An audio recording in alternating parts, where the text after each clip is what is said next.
Welcome to the Esports Report. I am your lovely host, Ashley Hodge, and hopefully you notice a huge sound quality difference in this introduction. I'm so excited. I'm so glad that I was finally able to figure out how to improve sound quality because that's important for podcasting. And now I think I sound fantastic. And honestly, I have to thank Ben from the Knights of the Last Call Discord for helping me. I recently joined the Knights of the Last Call Patreon simply because I wanted to play Pathfinder games and I wanted to GM Pathfinder games. And so my husband pointed me to this thread called Audio Files. And that is where I met Ben, who does the podcast for the Knights of the Last Call, and he was able to help me. And the mic that I'm using, I don't want to say it's too expensive, but I mean, it wasn't cheap. It's the Shure M7. It's actually a USB mic, and I'm very surprised with the quality of this mic, but equally delighted. Now, I think a lot of the popular YouTubers like Hassan, Bosch, the Majority Report, they use like the step up above what I'm using. And probably the Knights of the Last Call use that too. But I'm super excited. I'm very appreciative. They did not pay me to say that, but I have just really enjoyed being in that Discord. And because I was in that Discord, I'm able to make my podcast sound like this. So very, very, very, very excited. So anyway, on to a little introduction for this episode. This episode is from 2021. Now listen, don't ask me why I didn't publish this last year. I don't know. I was recently just sitting around thinking, trying to come up with some like podcast episode ideas that I thought would be helpful since, July's coming. That means August is coming, which means esports is going to be kicking up again. So I was trying to think of some ideas of what could help coaches and parents and students the most. And I came across this recording and I thought, man, this is a year old. Why haven't I shared this? So I consider this like my first panel speaking position at an academic conference for esports. I was extremely nervous, but I muddled my way through it. I don't even remember what I said in this because it's been such a long time since I have looked at it. But speaking of additional academic conferences, I'm going to be speaking at the 2022 Georgia Educational Technology Conference on esports in an academic panel. So that's pretty cool. That's pretty exciting. That is November the 2nd through the 4th in Atlanta. And I can link a conference link down below in case you wanted to come to that. So anyway, enjoy the episode. This panel was about sunsetting video games, which is essentially when you retire a game as like a college esport organization or a high school esport organization. And we kind of discuss why you do that or how it's decided. So that's what this episode is about. I'll kind of do a slow intro here for anyone who's just getting in. But thank you all for spending the end of your Friday with us. There's one more thing I think after this DEI conversation happening in Discord, but this is the last panel of the day. And we're going to spend the next hour talking about this idea of sunsetting games, this idea of games. The interest in games changes much, much quicker than other things in education. And would love to talk to my awesome colleagues who are in middle school, high school, and collegiate with me about what they're thinking about, their challenges and all that stuff. So you may know me. I'm the director of the esports program at UCI. I've helped co-chair this conference for our 4 years. And I'm going to ask my panelists here to introduce themselves and give you a brief history of their program. So we're going to start with the gentleman serving the youngest population. We'll go up from there. So Chris, please introduce yourself. Awesome. Thank you so much for having me. My name is Chris Aviles. I am a middle school STEM teacher working with 4th through 8th graders in the Monmouth Beach School District here in New Jersey. I started one of the first, if not the first, middle school esports team in the country about 4 years ago. And since then, I've been on a pretty fun journey. When I started my middle school esports team, we didn't really have anybody to play. So I reached out to some local colleges here in Jersey, like Rutgers and Stockton. We played them. And we got a lot of really cool national press around, these middle schoolers playing these college kids. And then everybody kind of started emailing me, hey, we're a middle school, we'd love to play. We're a middle school, we'd love to play. So I started a league. And year one, I had about 40 middle schools from around the country that we just kind of like met up and played. And year two was going really well. We grew to about 60, middle schools. And then COVID hit. And, we lost quite a few, even though some of us were able to keep our seasons going. I also had some free time during COVID. And so I decided to start a nonprofit called Garden State Esports because I was blown away by the stories my kids were telling me, both on my own team and from around the country that were part of this league about how esports was helping their mental health and they were feeling depressed, but this was a great way to connect with kids.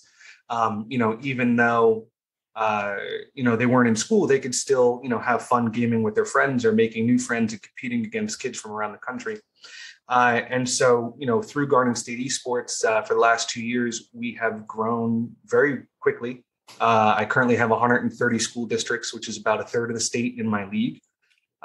So it's kind of neat when I was as I like to say, a recovering high school English teacher, I tried to get esports started at my high school in 2011.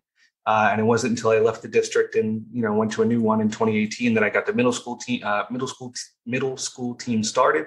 And since then, I've been serving, I think we have about 2,000 active students in the league. So I'm really excited for this conversation because I was telling the panel, before we let everybody in, I have as many questions as I do thoughts on this because as somebody who serves middle school and as a league that does not play any rated games, any mature games, there's only a certain amount of, games that I could draw from. And so we're approaching a point where I have more time to fill throughout our season than I have games.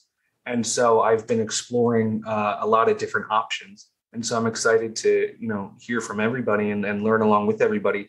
How do we sunset these games in a way? Because, many of my kids take these games very personally, especially, the better they are, the more serious they take them.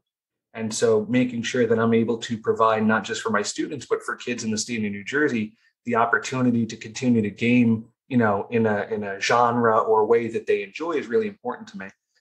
So I'm excited to be here. Thank you, Chris. Yeah, looking forward to hearing your perspective on all this stuff, and congrats on all the stuff you're doing in New Jersey. Next up, I'd love to invite my wonderful colleague, Ashley Hodge, to introduce herself and tell you all about the wonderful work she's doing in Georgia. I'll say mine is not nearly as impressive as Chris's experience. So yes, my name is Ashley Hodge and I represent high school esports in Georgia. I've run 2 successful programs. The first one was at Colquitt County. It was the largest program in the state of Georgia. We had, I think, about 300 kids when I left. And now I'm running my second program at a much smaller school, Dodge County. But that program has grown from like 5 players to about 45 in a year. Even with COVID going on, that's pretty impressive for a student body as small as ours. Currently, I serve on the Georgia GHSA, Georgia Student Athletic Association Esports Advisory Board. I serve on the Riot Scholastic America board. And I just help get esports programs started in Georgia. I work as a PlayVS super coach, so other coaches reach out to me, and I help kind of jump their program up. Wonderful. Very impressive regardless. And Ashley's getting her PhD in high school esports. So you'll be teaching us this session and for many years to come. Lastly, I'd love AJ, go ahead and introduce yourself. How's it going, everybody? My name is AJ Dimmick. I am the Director of Esports for the University of Utah's Varsity Esports program. We have just started our 5th season, scholarshiping over 30 students in 4 different games, which is why this is a very compelling topic for me, as interests of what students want to play and what publishers are interested in fostering as a collegiate as a mainstream collegiate esport changes over time. We house esports in an academic unit at the University of Utah as part of the Entertainment Arts and Engineering program, which is a game development program with now over 600 undergrads and 140 grad students. And so we have a lot of interest on games on a lot of different fronts of the U, and this is a big one. And a large student community with interests and competitive teams between the club communities and the varsity. There are 13 games and teams that exist here, and 4 of them are varsity. And how we spend money on which ones we do and which ones we don't is a very interesting and evolving idea.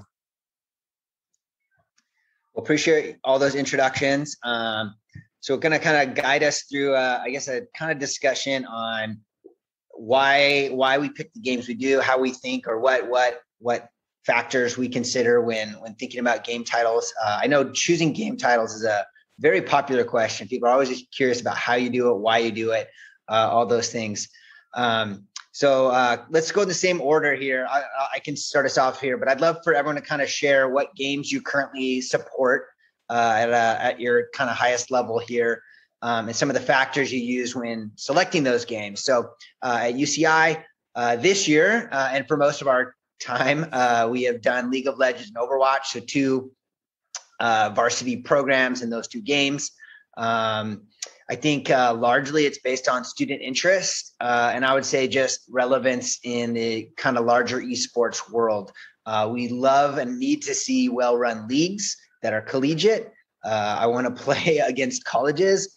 It's no fun playing against people who are below you, above you, or have no sort of kind of relevance to the collegiate experience. And so those are some of the factors that we have looked into over the years. So I guess I'll leave it there, and then we'll go to Ashley. How do you pick which games that you've been invested in? All right. So in high school, especially in Georgia, we're a little bit unique. So the governing body, GHSA, actually has a contract with a company called PlayVS. So you're really not allowed to work with any other company that offers esports right now. There are 2 more, the High School Esports League and it's NAFHSA. I can't think of what that stands for, but since we're not allowed to participate with any of their stuff, it doesn't really matter. So GHSA kind of dictates what games we play. I really don't get to pick, which is problematic within itself. The current titles that we can play are League of Legends, Rocket League, Smite. They recently added Super Smash, Smash Ultimate, Splatoon 2, FIFA, and Madden. And those are on PCs, the Nintendo Switches, and PS4s, which again is problematic if you're a poor county that can't support consoles. So we're actually very restricted with what we can play. We can't play anything over T for teen. Most students want to play first-person shooters, such as Overwatch and Fortnite, and currently we're not allowed to offer those titles despite the student interest.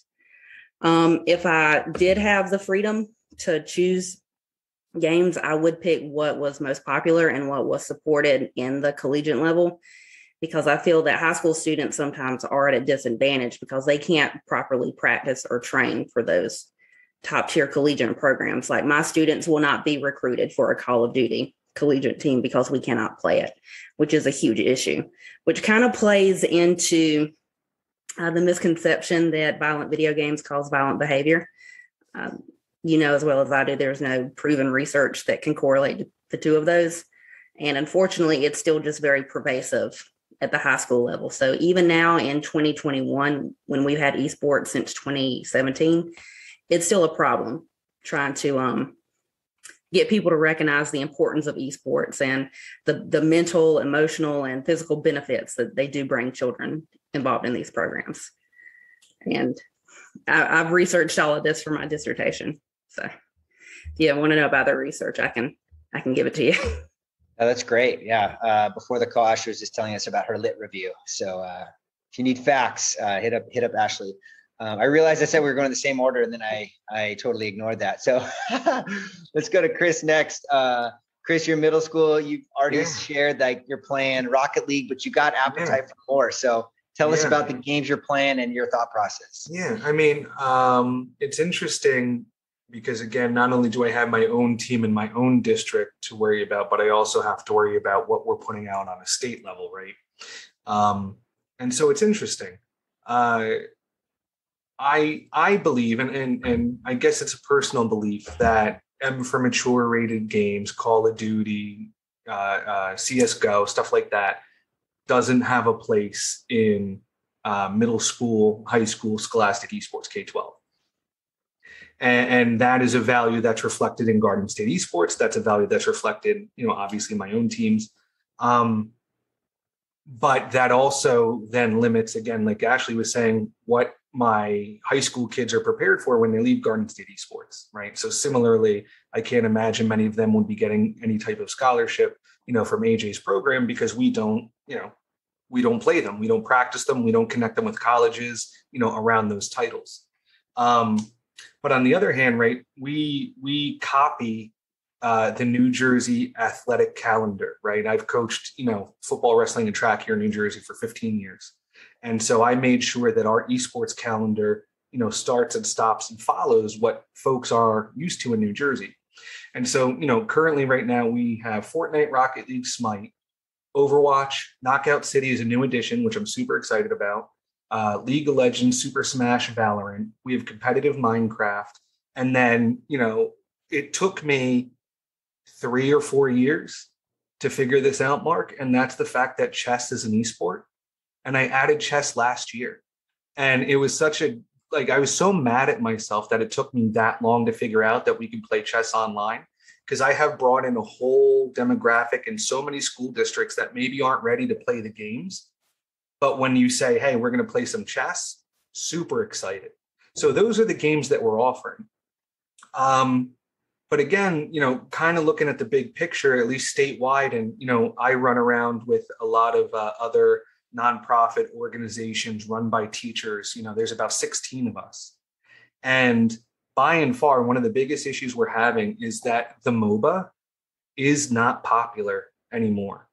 And so, as much as I wish kids would get into Smite, because not only is it a cool game, but the developers have been absolutely fantastic to work with, I cannot muster a Smite league, right? And Ashley mentioned PlayVS, and I have some students interested in League of Legends, but there are, similar to what's going on in Georgia, there's a lot of rules around who's allowed to play League of Legends. And for better or for worse, Riot has made it very hard on themselves to be able to empower educators to bring League to kids, right? So, there's some limitations that we have to worry about from developers. There's limitations around the ESRB rating or the level of the game that we're playing. And so what I've tried to explore is, I've polled my kids. Again, I've pushed out a survey to 130 school districts, and the information that I'm getting back is that once you get, at least here in Jersey, Rocket League and Valorant are the two most popular games. Overwatch is right after that, but kids are very concerned about the move to Overwatch 2. I have some kids that are very upset about losing their tank roles and going from 6 players to 5. But then after that, it's kind of open to what kids want to play. There's no there's no agreement on the next best games, right? So I'm super excited about Knockout City because it's an E for everybody game that I can offer middle schools and elementary schools that are interested. The developers have been fantastic to work with, and they've hooked Garden State Esports up with keys and anything else we need to make sure that there's no equity issues around getting the game into their schools. When I was offering and picking titles, I was very much anti-console, and I very quickly kind of learned the error of my ways. People educated me a little bit about the console world, because as part, long story short, I've been on PC since I was like 4 or 5 years old, right? My dad left the military. He built computers for a living afterwards, and I started to do that with him as a way that we bonded. And so I wasn't familiar at all with Smash. And to me, again, when we talk about game choice, Smash brings the most diverse crowd to your esports program. And then when we get into crossplay and stuff like that, part of what we pushed out through Garden State Esports is the fact that for $300 and some odd dollars, you can bring a Switch program to your school. And again, arranging the games, I've arranged the games so that schools can use a Switch to be involved with us all year round, right? So you got the titles, you got the types of games. And it's really been quite the journey to figure out, how do I fill those last 2 or 3 seasons or those last 2 or 3 slots with something that's going to engage students. And, I'll save my ideas, later, because I would love to get Ashley and AJ and Mark your opinion on what I'm thinking. But it's super surprising. If you had asked me a couple of years ago how meaningful the games that you choose wind up being, because it makes all the difference from who comes out to your squad to what you're allowed to play, the college opportunities around the different games. So it's been a journey around choosing titles that I'm excited to continue to explore. Awesome. Well, thank you for sharing all that. So AJ, same question to you. What games you playing, and how'd you pick those? Yeah, I might frame this in starkly different terms than Ashley and Chris do. In 2016, when a very vibrant and thriving student organization was knocking down the door of the university and the academic unit, trying to do what some schools had done, and there were just a few back then of associate scholarships and the university brand to gaming teams. And when we were forming it had to do a couple of things. It had to be, in the long term, it had to be a self-sustaining model, because we were going to allocate resources to it. We're going to, you're going to spend some money on it. And so no one's trying to make any money off of it. You'd certainly like to lose as little as possible. And for those things. Secondly, the things that you do have to be of interest to the student community, and it has to serve that community. And if it doesn't, then there's no reason to do it. And so the way that we came about it for the long esports in the long term and existing as part of the collegiate experience at the University of Utah was we weren't going to elevate a single game and have a League of Legends team, and that was just the gaming team at the University of Utah. We wanted to have a diverse set of games, and we wanted to have a multiple games. One, because when they change, and there's a lot of them, that's less of an interruption of the total thing, of how you function. But also, those multiple games was an invitation to all of the gamer community, and hopefully trying to say that no matter what you're interested in, and no matter what you relate to as a gamer, that there's something here that we want to serve all of you, and we want to be one gaming community and not 3 or 4 or 5 divergent ones that function in different spaces on the campus. And taking a lot of our cues from the student gaming community at that time, decided that we wanted to have many. We wanted to have 4.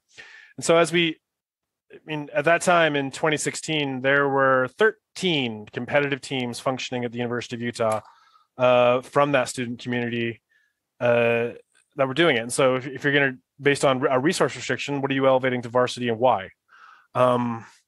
And based on that, we established a criteria that it had to be a title of community interest here. So if it's the biggest thing in the world, but not of interest to our community, then why would we care? two, it had to be a game with the collegiate ecosystem that was prevalent out there. So if you had a team, does that team have anyone to play against, and does it have a championship ecosystem to participate in? And as I've grown, in year 5 of this, I define that differently now than I did in year 1. And I don't care if a lot of the third-party organizations are running tournaments for a thing. If the publisher isn't interested in functioning in it isn't interested in it being a collegiate esport, then neither am I.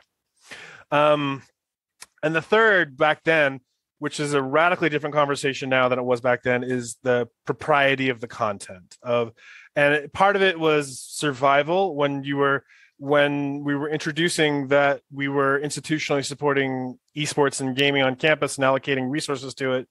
It was like, how many different wars and how many different fronts do you want to fight? And so having I remember, tell the story out loud now, that we had a CSGO team in the press release for UCI Esports, probably up until 10 days before we announced the varsity esports program, because it was two of those things. They did have quite a vibrant collegiate ecosystem, and after League of Legends, it may have been the second most vibrant community in our campus in 2016. And so eventually somebody noticed and was very concerned about the first-person shooterness of that game, and we substituted Overwatch for it, which was another very vibrant community for it.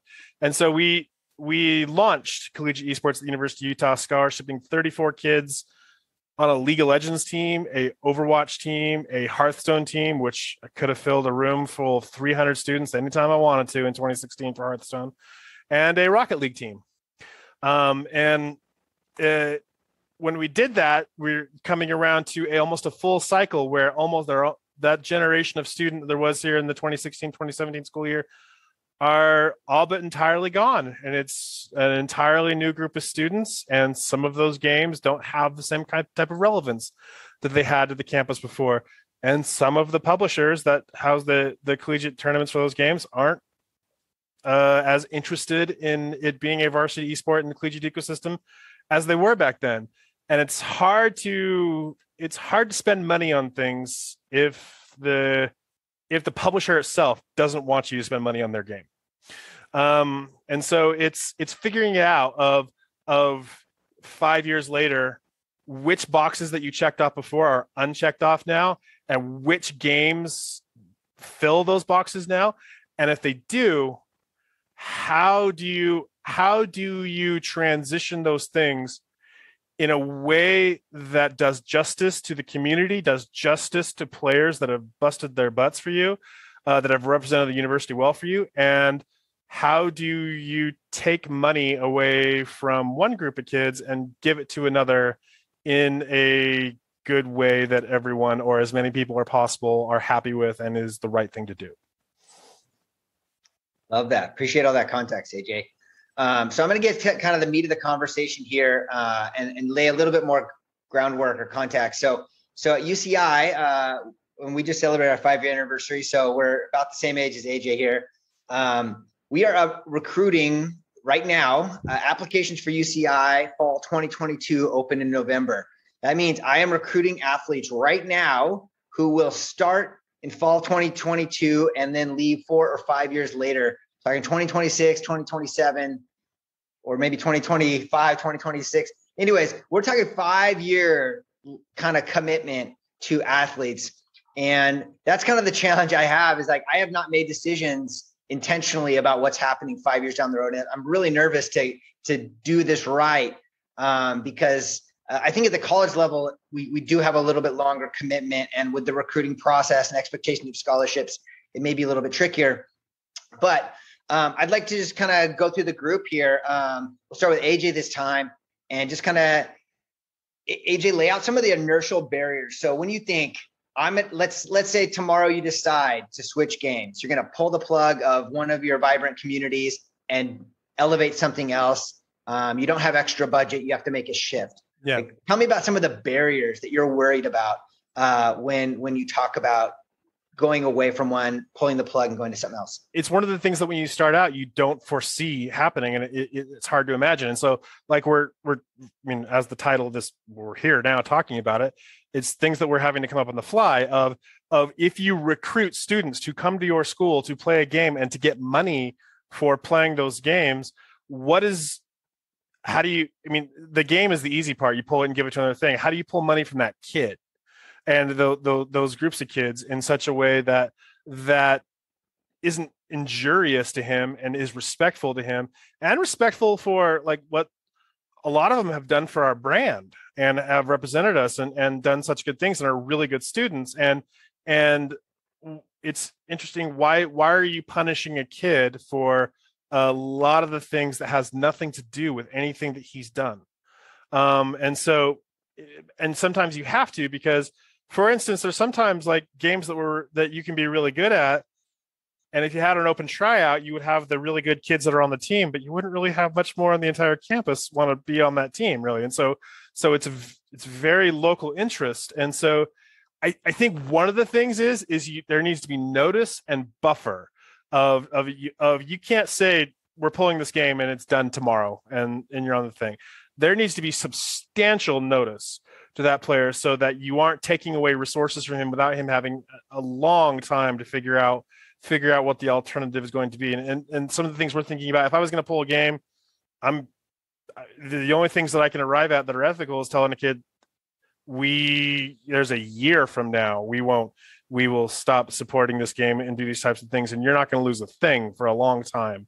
And we're going to continue to support these things. Now, some of it doesn't have to do with us. I mean, it was into September and we were all worried if there was going to be an Overwatch League this year and a Hearthstone thing in collegiate without any communication whatsoever about what was happening with that. And so some of that is you feel like from the publisher, it's being imposed upon you that you're transitioning from one game to another. And so there are other considerations whatsoever of if there's less interest in a game and it feels like there's less interest from the publisher to fostering a collegiate community on it, you have to be knocking on their door constantly to figure out what their plans are with it as well. Those are all great points. Mark, can I jump in and ask some questions? Please. You and AJ are talking about something where, again, desperately I'm trying to figure things out. As somebody who's trying to position the students in New Jersey to best take advantage of the post-secondary opportunities that esports provides, I would love your thoughts. And especially AJ, I believe you said you had 30 scholarship athletes. 34. When you are giving those scholarships, are they game-based? Are they, similar to colleges like Boise that are giving for maybe something like production or journalism? So, well, I'd like to separate those two things a little bit. Yes. So as far as a competitive team and as far copying and pasting an athletics model over to it is really close. Of if you check off the box of you're a really good citizen, you are a really good student, you are a functional and all those things, you check off those boxes. And after those boxes are clear, we want to field the very best team that we possibly can. Now, everyone and their mother will have an opinion on who the best players are, and there's a coaching staff to make those determinations about who is a varsity team. And there's lots of close calls sometimes, and lots of arguments can be made that after the fact that you got it wrong. But it's always a projection of who are the best collegiate students, successful collegiate students that we can have. And if you're a kid looking for a college, we want to recruit you to convince you that. I find that esports directors aren't usually so far gone that when we recruit students, we usually end up recruiting them to like 10 different schools based on what their interests are of trying to get them in the ecosystem and trying to find the best place for them. But we want to offer those really good players that we might be one of those best things, and they should explore that. But it's the best players. Apart from that, yes. And at UCI, they do very similar things. There is scholarship for a production team to generate the content and do those things, and student managers and assistant coaches and analysts if you find students that are willing to put that kind of work in for things. And so absolutely, it's more, there's more things available than just players. Okay. So 100% agree. I'm on board with it. But let me take that to the next level, AJ. You are giving scholarships for the most talented players at a certain game. Yes. Okay. So here's the question I have as a middle school educator, former high school educator. Maybe Ashley wants to back me up as somebody who works with high school. One of the Garden State Esports partners is Evil Geniuses, and they have been very gracious in allowing me to ask them a lot of ridiculous questions because I'm trying to suss out the scene the best I can for my kids. Has there ever been a consideration, or AJ or Mark, at least your opinion, as two of the collegiate programs that I respect the most, has there ever been consideration for giving scholarships not based necessarily on the game, but the role that the kids play in the genre, right? So I had talked to EG and I said, what do you look for when you were trying to find, the next best player at this game? And they had told me that, if you're playing Overwatch and you're a support player, like, you need to be the best Lucio in the world, but you also need to be a talented Mercy. And basically the conversation wound up being that you should be good at all of the support roles. So knowing that different games across similar genres have those roles, is sunsetting some of these games, could we lessen the blow by saying, hey, if you are talented at first-person shooters, you're talented at, mid-laning in a MOBA, whether it's League or whether it's Smite, we have a place for you. Has any of that ever been considered? Or if not, or at least you have an opinion on that, can we get kids to Utah? Can we get kids to UCI? Not because they're the best Lucio player in the world, but they have a general understanding or ability to play the support role that you may find in some of the games similar to Overwatch, for instance.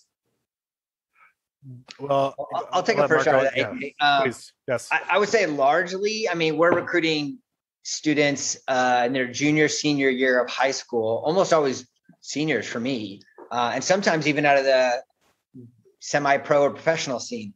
So at that point, like, they've kind of specialized in a game. And so I'm certainly looking at the specific game. When I think of a support for Overwatch, I certainly would not recruit a one-trick player who's only good at one thing. You have to deeply understand the role. If you're a main tank, you have to play all of them, because the meta will shift, especially in League when there's bans. We don't even let one-trick players try out for our teams. They might be challenger, and we're like, sorry, that will get banned every time, and I don't think you're good other than that. So that's one way of answering the question. The other way I'll answer it is, I think all of our athletes are elite at mini games, and they got good very early on by developing skills in middle school and elementary school. And I think they were very good at all the games they played. They may not have been top 100, top 500 until this game that they really bonded with came out, and they really starred then. But I do think there's a role for you to help identify talented young people that can understand the economy of a game, can understand how to break it, how to communicate and work together. So I guess that's the way I'll answer your question, and hopefully that's a little helpful. And so I'll chime in on that. It is too simple of an idea to say that we're looking at like Overwatch players and the players with the 7 highest SRs are on the team. It's always a projection of, it's never that simple of you are going to look at a League's Players Champion pool, or how many positions they can play in Overwatch, especially for like backup positions and wanting them to be able to do a couple of different things. You're also, it's September now, and you're speculating of this player mechanically is excellent, but strat wise is not so good. And so you're projecting about, if we invest 4 months or 5 months into you, what can you be then? And so it's never as simple as the 7 best players. And it's also we're going to be looking at your transcripts. And if it's problematic for me to invest money and 6 months into you and guessing that I'm not going to have you next semester because you're not performing well in school, then that goes into it as well. And so it's never simple, but at the end of the day, it's complex, but we're trying to win a national championship and put those best teams out there and be as competitive as we can, even though it's guessing, like it's especially in league of we are not going to field 5 challenger players. We're going to be feeling high diamonds and masters and seeing who we think we could stretch if we invested into them into the grandmasters and get it up there. And so it's guessing on those types of things. That's why I mean of after the fact, there'll be a lot of people that disagree with you on that you picked the best players available because you were guessing who you can put work into and what kid will put in enough work in himself to be able to be that best team that you can possibly be. So please, Ashley, please. I was going to say, I'd also like to add now, I'm not a college recruiter or anything, but I've spoken to a lot of them with my kids, specifically my seniors. And one of the major things that I was told that colleges look for is your comms. How are your teams communicating? You might have a garbage team and they might communicate better than your team of challengers because the team of challengers are all toxic and they're screaming at each other because they lost a match or a tower. So I think communication and comms also goes a long way into the consideration because it's not just about one trick. So it's about who is toxic. Like your best player could be a toxic person and you don't need that kind of person on a team that you want to win. I mean, actually, I couldn't agree more because when I do tryouts, and again, for my middle school Rocket team, when I do tryouts, the rubric is less based on talent, right? Because I just tell a kid, hey, what's your ranking over the last couple seasons? Let me get an idea, right? Because that's going to tell me more than anything I could do in a one-day tryout. My rubric is all SEL, teamwork, leadership, communication type of stuff. And again, as somebody who's coached varsity football, wrestling, and track, and has won state championships, stuff like that, my best teams are the ones that worked the best together, right? Because, we're better than the sum of all of our parts, right? When we come together like that. So let me push you a little bit more, AJ. Is there a world where the collegiate space is ever offering scholarships, like Ashley said, around kids who are just fantastic communicators at a certain genre, not a game, but a certain genre of game, a shot caller, something like that? Or is there ever a world where collegiate scholarships are based on your ability to play a certain role in a genre of games, right? Because again, if we're talking about sunsetting titles, right, many of our programs at the high school level, at the middle school level, we're putting our kids in the best position to take advantage of the post-secondary opportunities. If the opportunities are only in Overwatch, well, then obviously I have to cater to Overwatch. If the opportunities are for shot callers and, support roles, well, now we can, from a variety of games, develop that mindset, right? That skill set. Is there ever a world where the scholarships are based on that? You see, I think we're asking the wrong questions when we get into this a little bit. See, I don't think that we would change the way that we're going to field the best team that we possibly can for the thing. And so if a kid convinces us that he is that, then we're going to be all ears and doing it, but we're going to try to win. Good academics, and my team will be a team of 30 engineers averaging around a 3.4 GPA. Really good students. One of my top 500 in NA Overwatch support is a second-year nursing student. But they're going to do those things. But what I think to get at more what you're talking about is the nature of the collegiate ecosystem, from the way that it's run, with its relationship from the publishers to the schools and doing it. So what I think, to get to more of the world that you're talking about, we need college esports to stop being the wild west and out on our own, and us completely dependent on whatever publishers give us in the way they do it. And we need self-governance in collegiate esports to dictate some of the terms of how we can best serve students to do some of the things that you want to see happen in the question that you are asking right now. No. Yes? Yeah. No. AJ, I love that. Let me, just 1 second, Mark, real quick. Again, going back to my traditional sports background, as somebody who has coached for going on 15 years, I've seen thousands of kids. I have 6 kids over those thousands of kids who now play professional sports on the Reds, on the Boston Red Sox, for the Dallas Cowboys, right? I've seen the collegiate coaches come and scout them. I've watched and sat in the meetings where they promised them everything that they're going to get as a D1 athlete. I've watched them go through the combine, right? I couldn't agree with you more. That is one of the most murky, muddy, gray areas that is frustrating, at least for me, Ashley. I don't know if you feel the same way. I don't know the best way to position my kids because there is no standard, right? We know that at least when it comes to the collegiate space and traditional sports, nobody's allowed to talk to my kids, right, until they're juniors, right? You can't go and you recruit a sophomore and stuff like that. So AJ or whoever this video makes its way out to, right, we're doing our kids a disservice by not having this outlined for them, because they usually have parents, they usually have coaches that aren't at that level that like an AJ and then a Mark are at the collegiate level. We had a kid in New Jersey who was getting recruited for League of Legends. I believe it's called like the Proving Grounds or something like that. And that kid had to make a decision between collegiate and the Proving Grounds. And his coach was the teacher in the room that kids went to because they just loved him, right? He wasn't a gamer. He didn't understand the space. His parents didn't understand the space. They reached out to me. I don't understand the League of Legends, space like that. But we all kind of got together, and this kid, was really torn because he had to make a decision between choosing one of these teams that was competitive in the Proving Grounds or going to a college.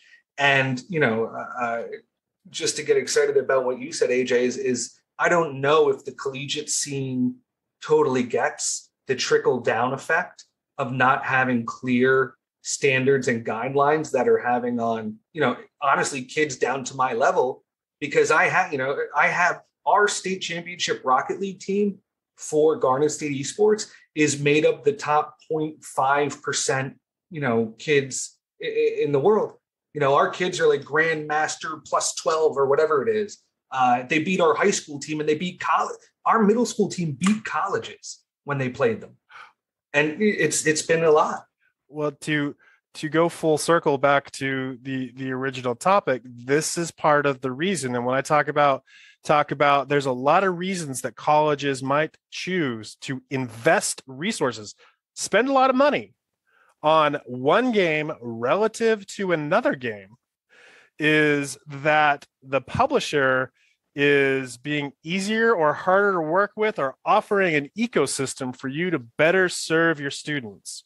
And the real thing of when we're talking about what collegiate students are interested in, collegiate students, college esports athletes are interested in 2 things: money and a big stage to play on.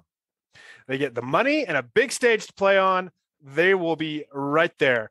And they'll switch games so fast your head will spin for those 2 things.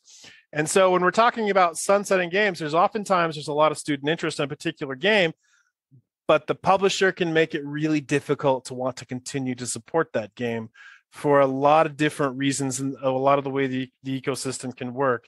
And to do some of those things that we would like to do for our students, to set up an environment for them so where you can recruit, you can be successful, and you can count on that you are recruiting a kid and you're still going to want to spend money on that game for 4 years.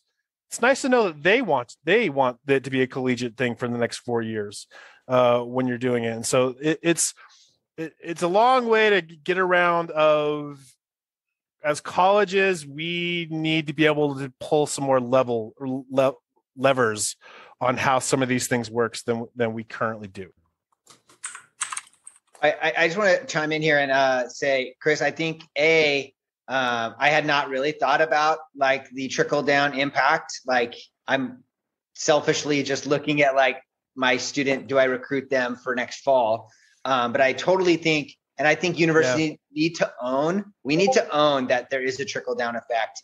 And if we fail, like it's really the university's failing. So I just want, AJ and I to like make a note of like, look, this is something we need to actually consider because it would be a wonderful world if we could have a stable ecosystem with a few games that we could really, really invest into, get some tradition, rivalries. It would suck if we're changing games every 2 years. It really would, in my opinion. Yeah, and I love to hear you say that. Because I'll use the most extreme example is you look at Booga when he won the Fortnite championship. He was 16 years old. So you're talking about one of, if not the best Fortnite players in the world, was 16 years old. Technically, right, if you're following NCAA rules, you can't even really talk to the kid if you're trying to recruit him. And you've kind of left it up in the air for their coaches and his parents. And, one of the organizations that I talk to quite a bit is COPE, which is the parent organization for pro esports students, basically.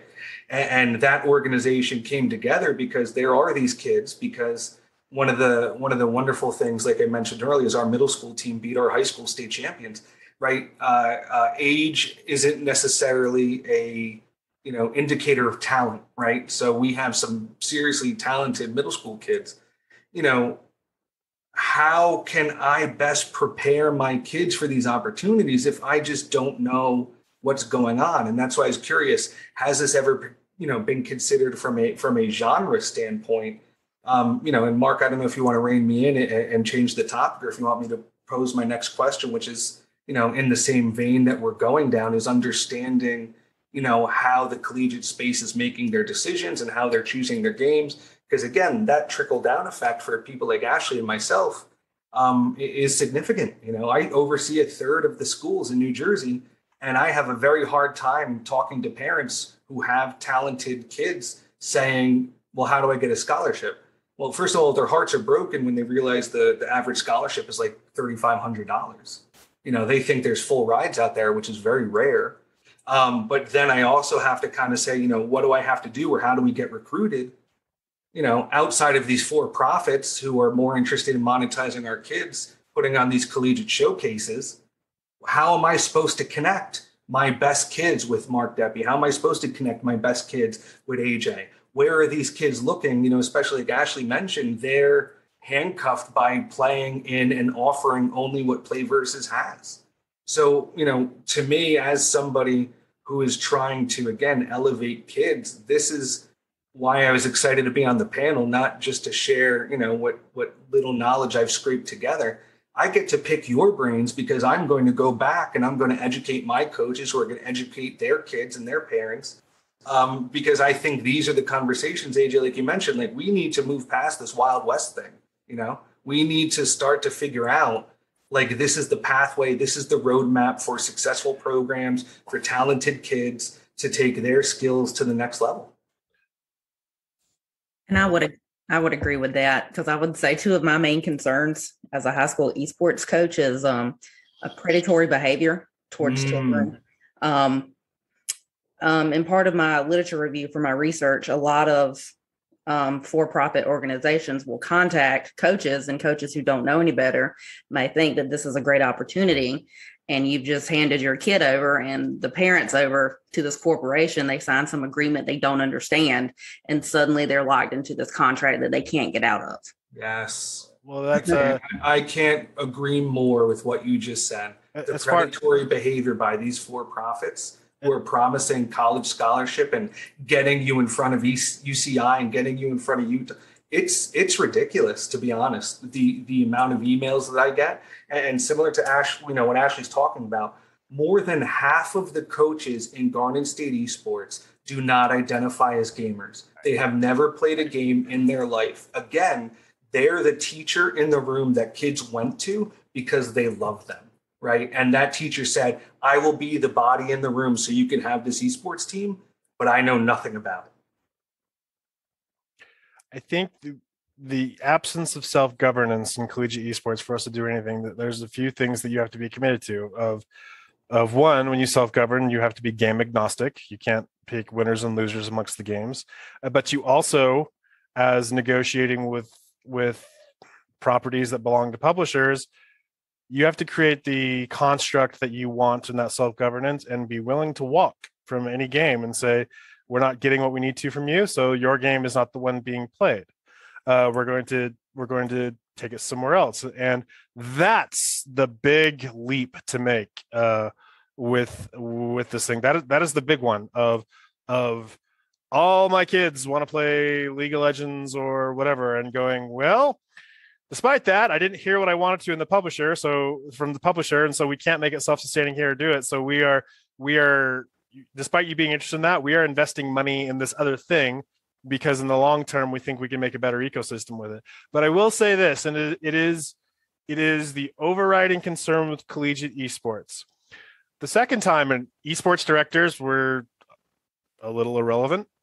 When our presidents get together and want to say, we want to make collegiate esports a self-governed thing, and say there's 1,100 of us, colleges or so, whatever we want to do it. Would you like your game to be one of those games, or would you like it to be somebody else's game? And that is going to be the second where it turns, and we can probably make it whatever we want to make it, and we can make esports decathlons where kids are playing 3 different games from 3 different publishers at the same time if we want to be. But that's kind of the big leap to do it, to kind of really have any way of shaping it into any of those things at all, I think. I love it. I love everything you just said. Well, cool. We have a few minutes left. And yeah, I honestly, I don't think there are experts out there in this topic. I should have mentioned earlier, like Robert Morris obviously started the first program, and they had Here's the Storm. And then that just got canceled by a developer. And so there aren't a lot of examples of college esports teams being sunset. So there is no subject matter experts, in my opinion, on this. That's why we're all talking, knowing. I'm here to learn just as much as anybody. So maybe as we wrap up, before we maybe have a question or two, I know some people have been asking me in the chat, and I like that. And it's kind of a small group, but maybe just some thoughts or perspectives on things you would like to see or considerations you would like your school or colleges or high schools to make as we consider changing games. I heard AJ mention a long runway. I think that's a great plan, giving people plenty of time. I don't know if we're talking about keeping a student on scholarship the entire time at their university. I've seen it happen in athletics, right? Like you cancel a soccer team and everyone's so up in arms, but you're like, cool, they'll get a scholarship the rest of your time here.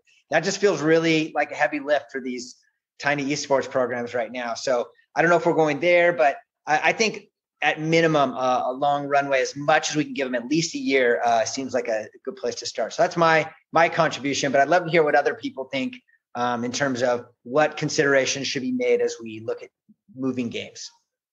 And let's go with Ashley next. Okay. Well, my ability to move any kind of game in my program, unfortunately, is completely out of my hands. Despite the fact that I am on the advisory board for GHSA, they're still an organization who will do what they want to do regardless of any input from coaches, which is kind of a huge problem when you have an organization who has an esports section, but the head might not be as knowledgeable in esports. So usually, based on my conversations, they would stop offering a title if there was an issue with the developer, if a deal fell through or the developer didn't want to continue it. If student interest kind of died down, game ratings do play a significant part for high schools. And if that were to happen to, say, one of my popular games like Rocket League, I would be highly concerned about the mental and emotional welfare of the children who have just devoted all of their time to that. When implementing new games, I kind of worry about how easy is it going to be for like a poor school or a rural school or a small school to implement those games. Most schools do have computers. They're not great, but all of my computers can run League of Legends and Rocket League, but we have the ability to offer FIFA and Madden, but I don't have PS4s. I don't have money for PS4s, so I can't offer those games. Now, kids could bring them, but I don't encourage that because I don't want to be responsible for their consoles. So when including new games, I kind of think, okay, what's the ease of including this game? What's it going to cost? Should it cost anything? And how do we get around some of the technical issues of including console-based games? Got it. Thank you. All right, Chris, what are your thoughts? Additional thoughts? So this kind of works into the other big thing I had wanted to mention. So maybe it'll be a cliffhanger for part 2 of this. AJ had kind of said that some developers make it difficult to work with them. Other developers make it easier. While, Ashley and I think are seeing that there are certain games that we could play at the middle school and high school level that are very popular. I'm curious and hopeful, and this is where I have landed, as the Presidente of Garden State Esports. Can we explore different game modes or formats in esports and build programs around that, right? So for instance, Rocket League is traditionally 3v3. Can we get a 2v2 or a 4v4 season or league to be as respected? Additionally, right, diversity, equity, and inclusion is something that everybody is striving for in their programs. Can we have a mixed Rocket League tournament or season where the teams need to be comprised of, at least one man, one woman, or identifying, student? And I want to explore those. And so the gaps left by some of our least popular games, I'm not replacing with other games that aren't very popular. I'm replacing them with different game modes.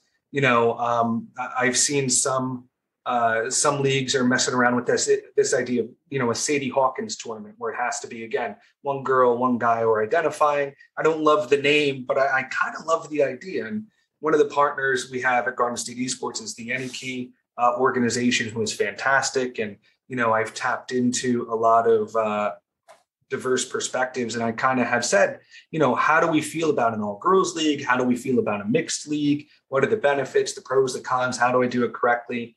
And one of the things that I'm going to launch in the spring is going to be a mixed Rocket League.